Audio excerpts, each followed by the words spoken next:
تبارك الذي نزل الفرقان على عبده ليكون للعالمين نذيرا.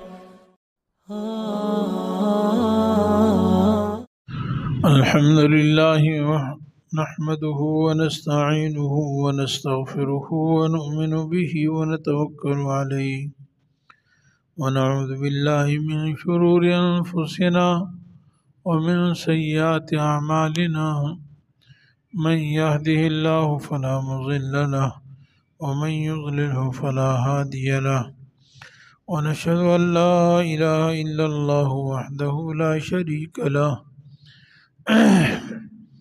ونشهد أن سيدنا ومولانا محمدا عبده ورسوله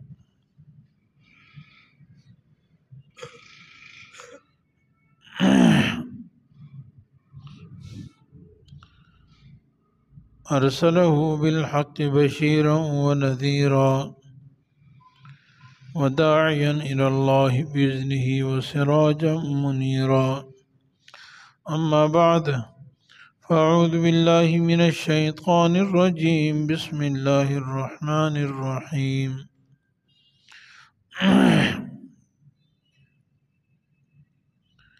والوزن يومئذ الحق فمن ثقلت موازينه فأولئك هم المفلحون ومن خفت موازينه فأولئك الذين خسروا أنفسهم في جهنم خالدون. صدق الله العلي العظيم وصدق رسوله النبي الحبيب الكريم ونحن على ذلك لمن الشاهدين والشاكرين والحمد لله رب العالمين. درود شریف پڑھ لیجیے. اللهم صل على محمد وعلى آل محمد كما صليت على إبراهيم وعلى آل إبراهيم إنك حميد مجيد. اللهم بارك على محمد وعلى آل محمد كما باركت على إبراهيم وعلى آل إبراهيم إنك حميد مجيد. رب اشرح لي صدري ويسر لي أمري واحلل عقدة من لساني يفقه قولي رب زدني علما.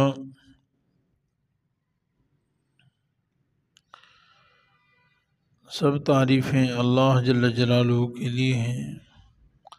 اللہ تعالی ہر عیب سے کمزوری سے پاک ہیں. اللہ تعالی کے ساتھ کوئی شریک نہیں ہے. اللہ تعالیٰ کی ذات سب سے بڑی ہے. اس کائنات میں جو کچھ ہو رہا ہے، جو ہوا، جو ہوگا، وہ سب اللہ کی مشیت سے ہو رہا ہے. اللہ تعالیٰ کی قدرت دینے سے ہو رہا ہے اور ایسے ہی ہوگا.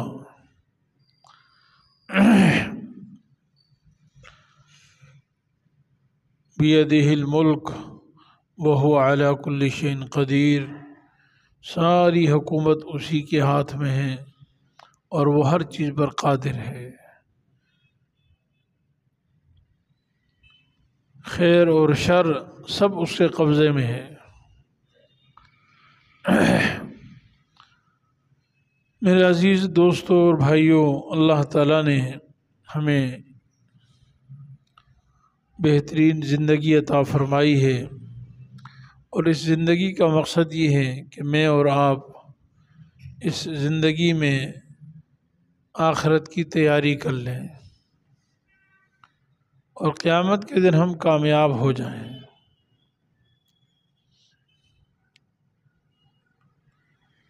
سارے انبیاء علیہ السلام کے دنیا میں آنے کا مقصد بھی یہی تھا. تمام اولیاء اللہ کا بھی مقصد یہی ہے. قرآن کریم کا مقصد بھی یہی ہے. احادیث کا مقصد بھی یہی ہے. کہ ہم سب دنیا میں بھی کامیاب ہو جائیں اور آخرت میں بھی کامیاب ہو جائیں۔ میرے عزیز بھائیو، یہ دنیا کی زندگی بھی ہماری ضرورت ہے، اس کے اندر معاملات بھی ہماری ضرورت ہے، معاشرت بھی ضرورت ہے، اخلاق بھی ضرورت ہے، اور یہ سارے کام ہم نے کرنے ہیں، عبادات بھی کرنی ہیں اور عقیدہ بھی رکھنا ہے، لیکن ان سب کو صحیح نیج پر کرنا ہے۔ عقیدہ ٹھیک ہونا چاہیے، عبادات درست ہونی چاہیے، معاملات ضروری ہیں، یہ بازار بھی ہوں گے، کاروبار بھی ہوں گے،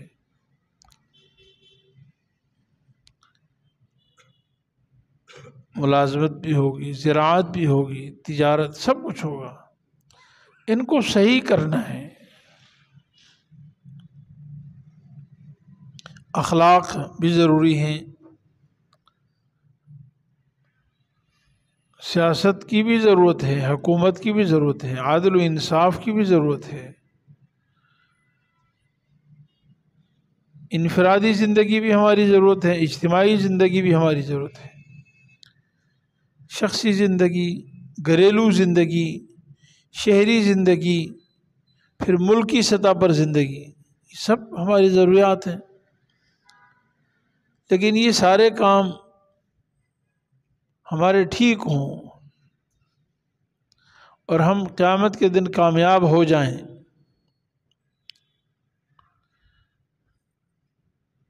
اس لیے کہ قیامت کے دن عدل اور انصاف ہوگا اور ہمارے ان سارے کاموں کا وزن ہوگا۔ یہ دنیا کے جتنے کام میں نے بتائے نا، دنیا میں کرنے کے جتنے کام ہیں، یہ سارے کاموں کا قیامت کے دن وزن ہوگا۔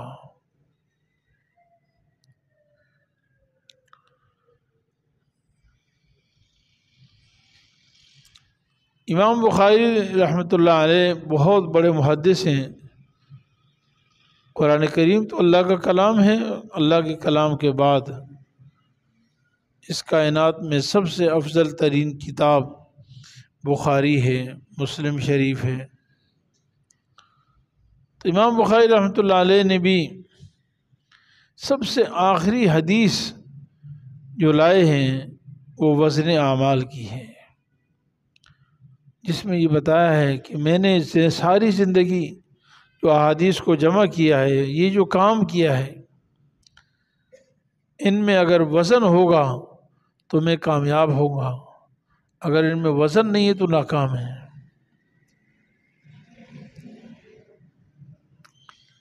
امام بخاری رحمۃ اللہ علیہ شروع میں پہلی حدیث لائے ہیں نیت کے بارے میں، کہ ہر عمل میں نیت ضروری، اخلاص۔ پھر دوسرا باب لائے ہیں کتاب الایمان کا، کہ صرف اخلاص کام نہیں کرتا جب تک ایمان بھی کامل نہ ہو۔ اور آخر میں ایک باب لائے ہیں کتاب التوحید کا۔ اب ایمان اور توحید بظاہر تو ایک ہی چیز ہے، یعنی ایمان بھی اللہ کو ایک ماننے کا نام ہے، توحید بھی اس کو کہتے ہیں کہ اللہ کے ساتھ کسی کو شریک نہ ٹھہرایا جائے، دونوں ایک ہی ہیں۔ لیکن امام بخاری رحمۃ اللہ علیہ نے کتاب الایمان میں وہ باتیں ذکر فرمائی ہیں جو ہمیں کرنی ہیں، مثبت پہلو، کہ یہ بھی کرنا ہے، یہ بھی کرنا ہے، یہ بھی کرنا ہے۔ اور کتاب التوحید میں امام بخاری رحمۃ اللہ علیہ نے وہ باتیں بتائی ہیں جو ہمیں نہیں کرنی، جیسے اللہ کو ایک ماننا ہے، یہ کرنے کا کام ہو گیا، اللہ کے ساتھ کسی کو شریک نہیں ماننا، یہ نہ کرنے کا کام ہو گیا۔ فرض نماز پڑھنی ہے، یہ کرنے کا کام ہے، سود نہیں کھانا یہ نہ کرنے کا کام، شراب نہیں پینی یہ نہ کرنے کا کام، سچ بولنا یہ کرنے کا کام ہے، جھوٹ سے بچنا یہ چھوڑنے کا کام ہے۔ تو ہم بخاری رحمۃ اللہ نے یہ دونوں ذکر کر دیے۔ اور پھر پوری بخاری کتاب الایمان کے بعد پھر نماز ہے، زکوٰۃ ہے، حج ہے، روزہ ہے، پھر خرید و فروخت کے احادیث ہیں، تجارت کی احادیث ہیں، جائز و ناجائز کی احادیث ہیں، کتاب النکاح کی احادیث ہیں، کتاب الطلاق کی حدیثیں ہیں، کتاب الرضاعت بچوں کو دودھ پلانے کی حدیثیں ہیں، یعنی زندگی میں زراعت کی حدیثیں ہیں، مساقات باغبانی کی احادیثیں ہیں، کتاب الجہاد کا بھی بیان ہے، پوری شریعت بیان فرمائی ہے۔ تو میرے عزیز بھائیوں، میں نے یہی عرض کیا کہ ہم نے سب کچھ کرنا ہے، لیکن اس سوچ سے کرنا ہے کہ قیامت کے دن یہ سارے ہمارے اعمال وزنی ہوں۔ اللہ تعالیٰ نے قرآن کریم میں بھی یہی فرمایا ہے کہ ہم قیامت کے دن اعمال کا وزن کریں گے۔ وَالْوَزْنُ يَوْمَئِذٍ الْحَقُّ، قیامت کے دن اعمال کا وزن پکا ہے، سچا ہے، اچھا گنتی نہیں ہوگی، گنا نہیں جائے گا، وزن کیا جائے گا، یہ بڑی اہم بات ہے۔ وَنَضَعُ الْمَوَازِينَ الْقِسْطَ لِيَوْمِ الْقِيَامَةِ، انصاف کے ترازو ہم قائم کریں گے قیامت کے دن، عدل قائم کرنے کے لیے ترازو ہے، تولا جائے گا۔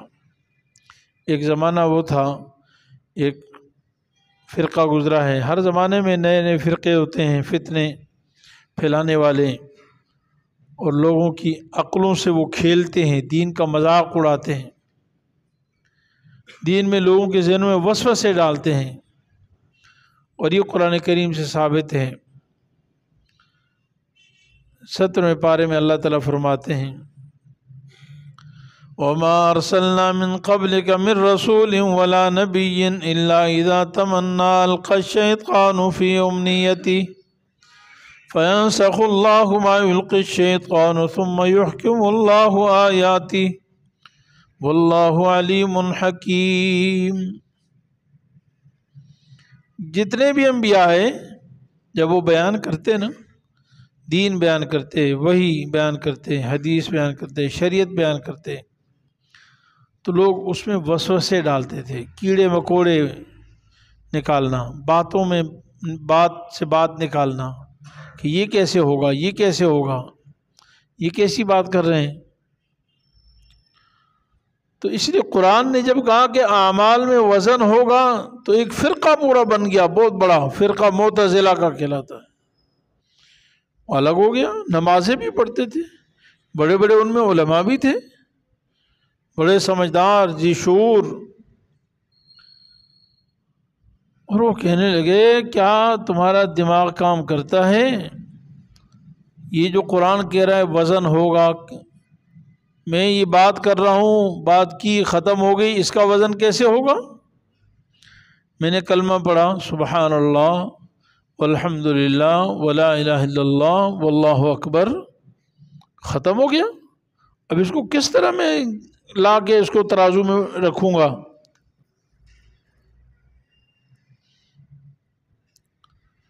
وزن نہیں ہو سکتا۔ یہ نعوذ باللہ اس قرآن کا مطلب ان مولویوں کو سمجھ ہی نہیں آیا، یا نعوذ باللہ صحابہ کو سمجھ نہیں آیا، اور مقصد تو اگلا یہ بھی ہوتا تھا کہ پیغمبر کو بھی سمجھ نہیں آیا، نعوذ باللہ من ذالک، لیکن وہ کہہ نہیں سکتے تھے، ذرا پیچھے رہ جاتے ہیں کہ صحابہ نہیں سمجھے۔ وزن کیسے ہوگا؟ ایسے ہی ایک آدمی نے گناہ کیا، اس کا کیسے وزن ہوگا؟ لیکن اہل حق نے کہا کہ یہ دین، یہ عقل جو اللہ نے دی ہے نا، دین کو سمجھنے کے لیے دی ہے، دین بنانے کے لیے نہیں دی۔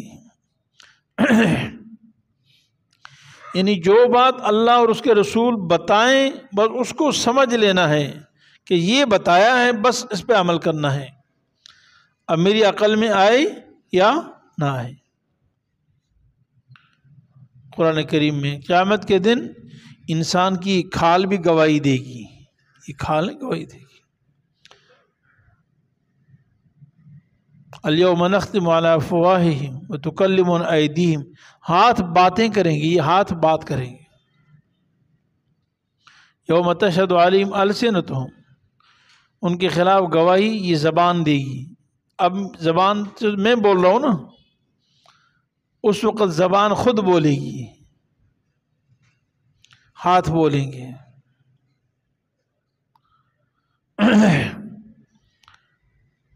تو ان لوگوں نے اس کا ایک مذاق اڑایا کہ یہ کیسے ہو سکتا ہے، لیکن اہل حق اپنی بات پر اڑے رہے اور انہوں نے کہا کہ یہ ہوگا اور کرے گا وہ ذات، کرے گی وہ ذات جس نے ساری کائنات کو بنایا ہے. واللہ علی کل شیء قدیر، اللہ ہر چیز پر قادر ہے.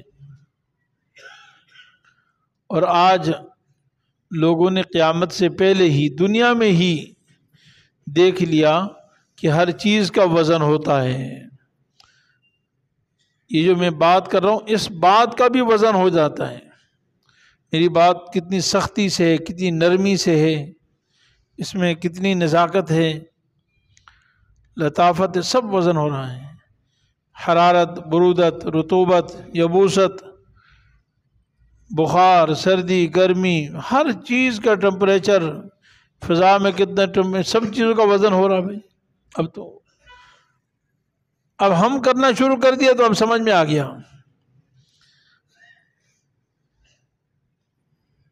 جب مولوی کہتا تھا یہ ہوتا ہے تو لوگ سمجھتے یہ پتہ نہیں کہاں کی باتیں کر رہا ہے، اور جب انہوں نے کرنا شروع کر دیا کہتے ہاں زبردست، بالکل یہ ہوتا ہے بھی ہوتا ہے. بہرحال ہمارا عقیدہ یہ ہے، اور دین یہی بنیادی بات ہے سمجھنے کی، کہ دین اللہ تعالیٰ نے عقل سے نہیں بنایا، سمجھ میں آئے یا نہ آئے، بس یہ پتہ چلنا چاہیے کہ یہ دین ہے، پھر کرنا ہے انشاءاللہ. تو بہرحال خلاصہ بات کہ میں یہ عرض کر رہا ہوں کہ قیامت میں اعمال کا وزن ہوگا، تو ہمیں اس کی تیاری کرنی ہے. اور اعمال کے وزن کے لیے میرے عزیز بھائیوں اور دوستو دو چیزیں بنیادی ہیں جس کی طرف امام بخاری رحمۃ اللہ علیہ نے اشارہ فرمایا ہے.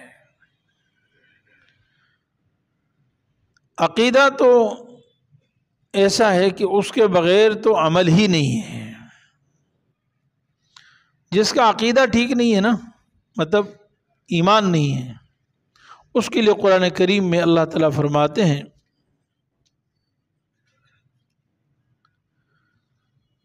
فرمایا کہ اولئک الذین کفروا بآیات ربهم ولقائہ فحبطت اعمالهم فلا نقیم لهم یوم القیامت وزنا.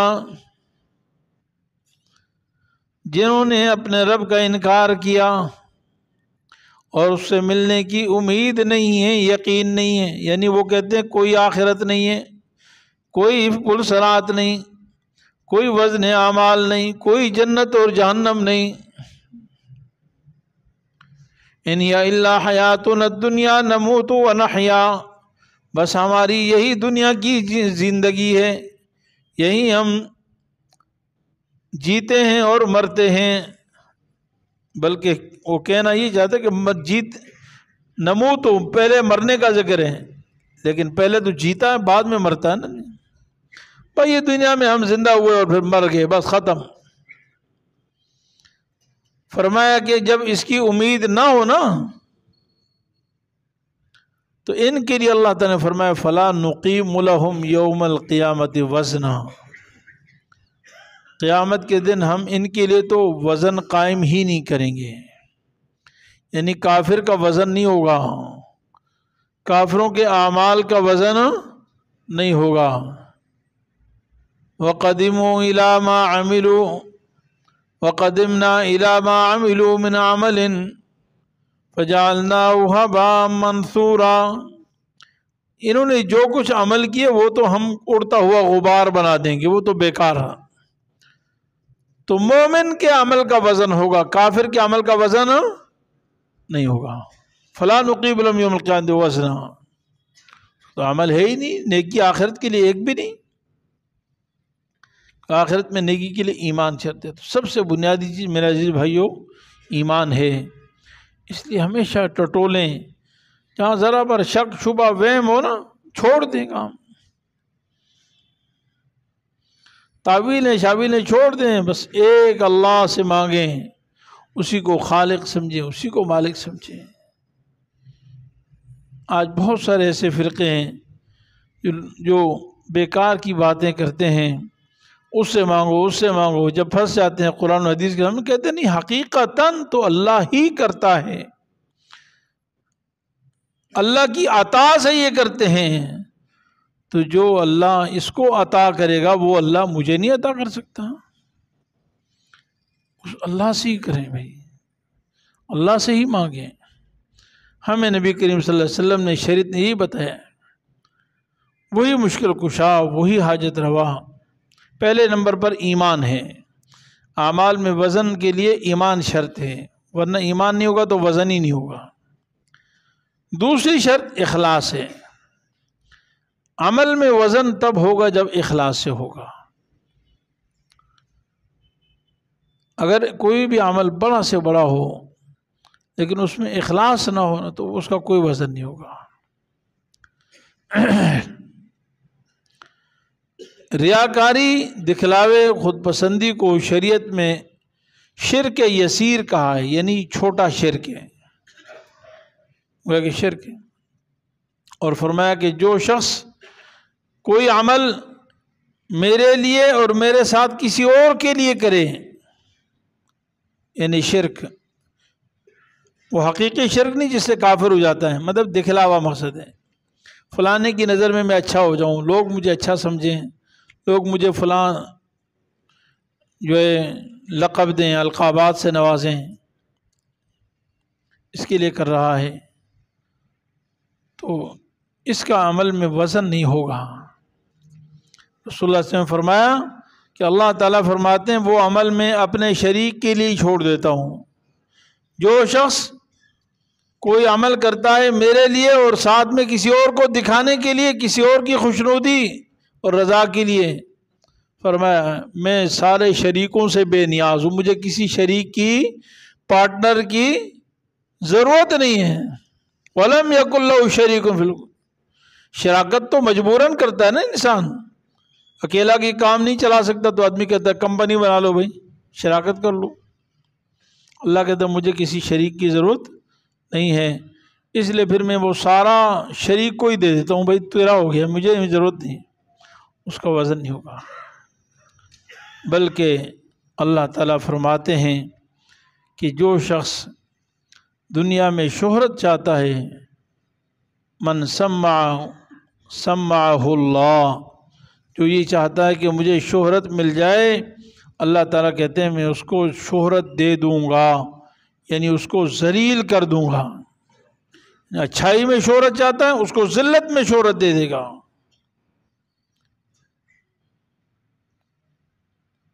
اور جو دکھلاوا چاہتا ہے، اللہ کہتے ہیں میں بھی اس کو پھر دکھلا دوں گا، اللہ کے مقابل ہے۔ میرے عزیز بھائیوں، میں اور آپ یہ عزم اور ارادہ کریں کہ ہم نے ہر کام خالص اللہ کے لیے کرنا ہے۔ ہجرت کا واقعہ، جیسے ہجرت کا سال یہ ہجری ہے، سال 1446 ہجری چل رہا ہے۔ ہجرت اسلام میں سب سے بڑا عمل ہے، بہت بڑا عمل ہے، قرآن میں حدیث میں اس کے فضائل بھرے پڑے ہیں۔ پھر امام الانبیاء کے ساتھ جو ہجرت ہے وہ اس کائنات میں سب سے بہترین عمل ہے۔ آپ سب کی انوارات، آپ کی صحبت، آپ کی برکت، لیکن اور پھر اس زمانے میں ہجرت جب آپ صلی اللہ علیہ وسلم کے پاس نہ کوئی بڑی طاقت تھی، نہ فوج تھی، چند اہل ایمان تھے، اور ان کے ایمان کی بچانے کے لیے، ان کی جانوں کی بچانے اور تحفظ کے لیے کہا جی چلو کسی اور جگہ چلتے ہیں۔ کوئی دوسری جگہ کوئی بڑا دارالاسلام نہیں تھا، وہاں کوئی ان کے لیے کوئی بہت بڑا کوئی حکومت نہیں تھی آگے۔ مدینے کے صرف 70 صحابہ سے معاہدہ ہوا تھا، مدینے والوں نے کہا تھا کہ آپ ادھر آ جائیں، ہم آپ کا ساتھ دیں گے، 70 افراد۔ اور پھر دیکھیں حالات تو بدلتے رہتے ہیں، معاہدے بھی بدلتے رہتے ہیں، یہ بھی پتہ نہیں کہ ایک نئی جگہ جا کر کیا ہوگا۔ وہ 70 افراد بھی آپ کی مدد کر سکیں گے یا نہیں کر سکیں گے؟ اسی لیے جب یہ تیسری دفعہ بیعت ہو رہی تھی رسول اللہ صلی اللہ علیہ وسلم سے مدینے والوں کی حج کے موقع پر، تو آپ کے چچا سیدنا عباس رضی اللہ تعالیٰ عنہ نے ان مدینے والوں سے کہا کہ دیکھو تم میرے بھتیجے کو مدینہ بلا رہے ہو، اگر تم واقعی حفاظت کر سکتے ہو پھر تو ہم اجازت دیتے ہیں، ورنہ کوئی ضرورت نہیں، ہم خود ان کی حفاظت کر رہے ہیں۔ تو ایسے موقع پر قسم مپرسی میں، بے بسی میں ہجرت کی صحابہ نے، لیکن مدینہ پہنچتے ہی آپ صلی اللہ علیہ وسلم نے خطبہ ارشاد فرمایا، انما الاعمال بالنیات وانما لامرئ ما نوى فمن كانت هجرته الى الله ورسوله فهجرته الى الله ورسوله ومن كانت هجرته الى دنيا يصيبها بامرأة يتزوجها فهجرته الى ما هاجر اليه۔ اعمال کا دار و مدار نیتوں پر ہے، اور آدمی کو وہی ملتا ہے جو اس نے نیت کی ہے، لہذا جس نے اللہ اور اس کے رسول کی خوشنودی کے لیے ہجرت کی ہے تو اس کی یہ ہجرت اللہ اور اس کے رسول کے لیے ہو گئی، قبول ہو گئی۔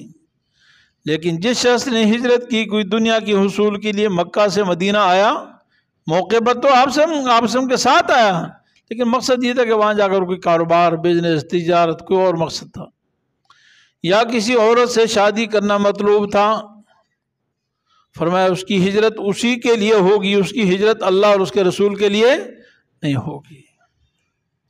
تو کوئی غلط فہمی میں نہ رہے کہ میں ریاکاری دکھلاوے کے لیے کام کروں اور میں اللہ کے ہاں مقبول بن جاؤں۔ وزن اعمال کی بنیادی شرط اخلاص ہے، اور دوسری شرط پکی ٹھکی لازمی یقینی شرط وہ اتباع سنت ہے۔ اعمال میں وزن تبھی ہوتا ہے جب نبی صلی اللہ علیہ وسلم کی سنت کی مہر اس پر لگ جائے، بدعت نہ ہو۔ بدعت تو اسلام کی جڑ کاٹتا ہے، بدعتی اسلام کو کاٹنے والا ہے۔ اس لیے اللہ تعالیٰ نے ارشاد فرمایا، قُلْ إِن كُنتُمْ تُحِبُّونَ اللَّهَ فَاتَّبِعُونِي، آپ ان سے واضح طور پر اعلان فرما دیں کہ اگر تم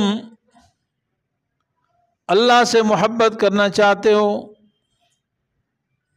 اللہ کو راضی کرنا چاہتے ہو، تو اس کا ایک ہی طریقہ ہے، میرے پیچھے پیچھے چلے آؤ۔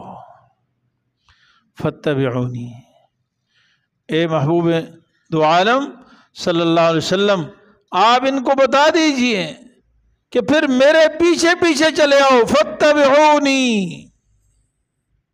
اللہ سے محبت کرنی، راستہ میرا ہے، طریقہ میرا ہے، نقش قدم نبی کے ہیں جنت کے راستے، نقش قدم نبی کے ہیں جنت کے راستے، اللہ سے ملاتے ہیں سنت کے راستے۔